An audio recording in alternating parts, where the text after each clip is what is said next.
When we last left you, we were inside of this list from Rolling Stone magazine and Rolling Stone Online, talking about 50 things millennials have never heard of. Sure. And we've whittled it down to like 25 or so, and we're about halfway through. You want to keep going here, Katz? Absolutely. How about Robin Leach? Remember him? He was the host of Lifestyles of the Rich and Famous. Yeah, I never really watched it, but I remember that voice vividly. And Lifestyles of the Rich and Famous was kind of like Cribs before Cribs was a thing. The sign-off was champagne wishes and caviar dreams. They would go through famous people's houses and show how jealous you should be about what their stuff costs. In a snooty Aussie accent. Yeah, something like that. Do you remember Nelson? Kind of. I know him more as like, someone after I grew up a little bit, but I know Can't Live Without Your Love and Affection. Right. It was brothers. Gunnar See, I don't and know Matthew much about Nelson. them. Well, they were the teenage sons of Ricky Nelson, who was like a huge heartthrob in, I think, like the 60s. So they had this song in the 90s. They had two songs, actually, After the Rain and then Love and Affection. I'll be honest, millennials, you're not missing much here. You're not missing too much. Then grunge hit and this kind of bubblegummy stuff kind of fell to the wayside. How about Judge Reinhold?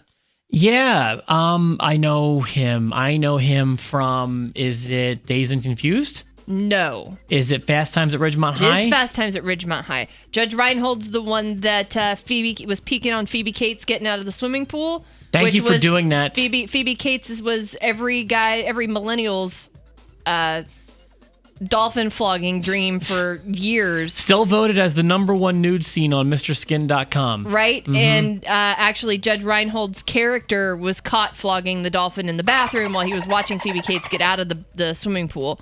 Well, while you may not need to know much about Judge Reinhold, I would at least recommend watching Fast Times at Ridgemont High to the millennials. Sure. Also, he was in Beverly Hills Cop. Okay, fair enough. How about Keenan Ivory Wayans? The Wayans brothers. I love the in Living Wayans brothers. Color, which launched Jim Carrey's career. Jennifer Lopez was one of the dancers on In Living Color. I think Damon was my favorite Wayans brother, but I definitely enjoyed Keenan Ivory as well. Absolutely. And then there was Marlon, there was Sean. No. Well, I mean, there was, but they're not my cup of tea. They were not everybody's cup they're of tea, the Scary Movie White Chicks guys, and I'll pass on all those. But the older ones I like a lot. How about Leisure Suit Larry? Do you know what that is? It was a raunchy computer game. So you do know what it is? Yes. Oh my gosh. And players attempted to help him seduce women. And I've spent a lot of time controlling Leisure Suit Larry and all of his digital pixelated boob glory. Mm-hmm. That is a game I learned I learned a lot about sex from Leisure Suit Larry. Thank you, Larry. Do you remember Jason and Jeremy London? I think Jeremy is the one I remember best. Wasn't he in the Aerosmith videos? He might have been. He was in Amazing, I think. That's possible. But Jason London was Pink. He was Randall Pink Floyd in Dazed and Confused, which you mentioned earlier. And Jeremy was also in Party of Five. Yes, Jason was in Dazed and Confused and Aerosmith's Amazing.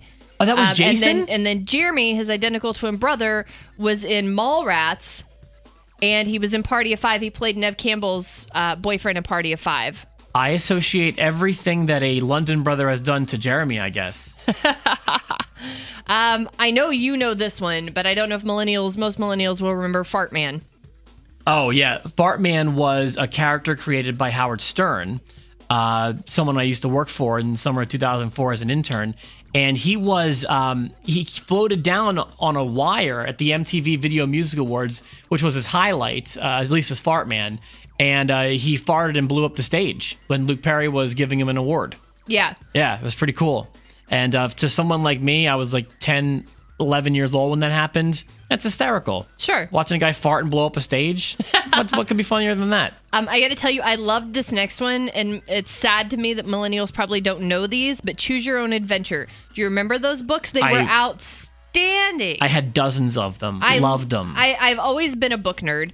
I've always loved to read, and the Choose Your Own Adventure books were great because the story, you could read the book multiple times and the story was different every single time, because what would happen is you would read through a page or two, and when you would get to the bottom of a page, it would give you two choices. Right. And Well, sometimes there'd be even more. Sure. And so it was, do you want Rob to stay in the room? Do you want Rob to leave the room and go to the kitchen? Do you want Rob to leave the building? Cat's pulling for leave the building. And then you would choose one of those, and it would tell you, go to page 94. And then that's where the story would pick up with Rob, outside in the parking lot. Yeah. And it was so cool because you could read the same book multiple times and have a different story and a different outcome every time. The problem with those, though, were like eventually after you got into them, you would know what the kill page was, like the page that would end the story. Sure. And like anytime it said turn to page 92, you would know to avoid that one because I've already died 3 times in this book on page 92. Right. I got to tell you, this next one, I don't know. All right, what is it? Carrie Strug?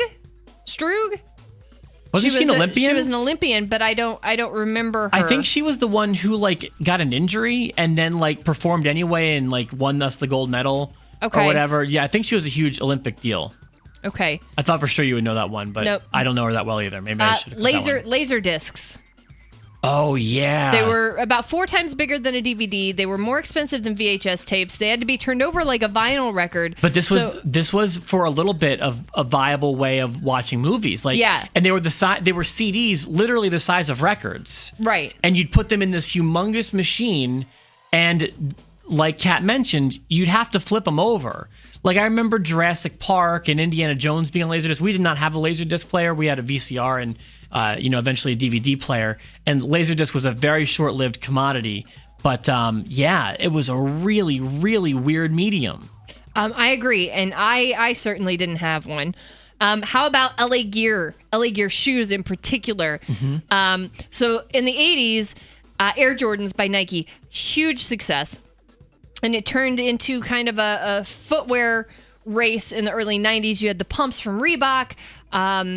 But then there was this upstart shoe company called LA Gear. They developed this high-tech lines of shoes. And there was the LA lights. They featured LED lights in the heels of the shoes. And they were revolutionary in the 90s. Yeah. Everybody had to have those. We should probably try to fly through the rest of these. Okay. Floppy disks. They weren't floppy, incidentally. They were hard plastic discs. But it's what you saved all of your schoolwork on, and it could save like a big one could save like 10 Word documents on it. You'd be set. Yeah. Then there was the dial-up modem.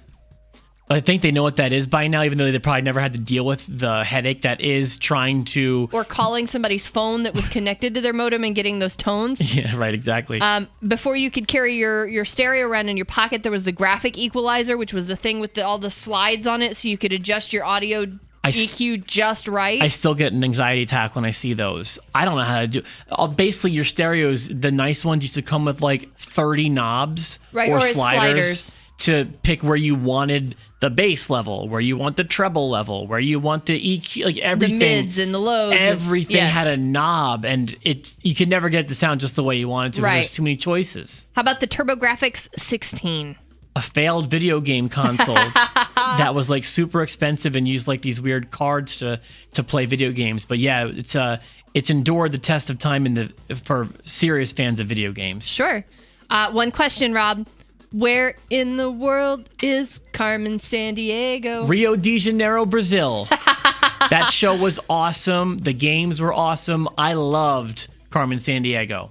I don't remember this next one, Glass Joe. That's the last one. That's the last one. You know it? Glass Joe was the first opponent in Mike Tyson's Punch-Out. Okay. And that was a legendary video game, and he was notorious for you could blow him over with a feather. He was the first guy, and if you lost to Glass Joe ever in your Mike Tyson boxing career, you probably didn't go very far. All right, there you go. Thanks a lot, Kat. Yeah, sure. Millennials will never know who Glass Joe is, but they may know Mike Tyson's Punch-Out.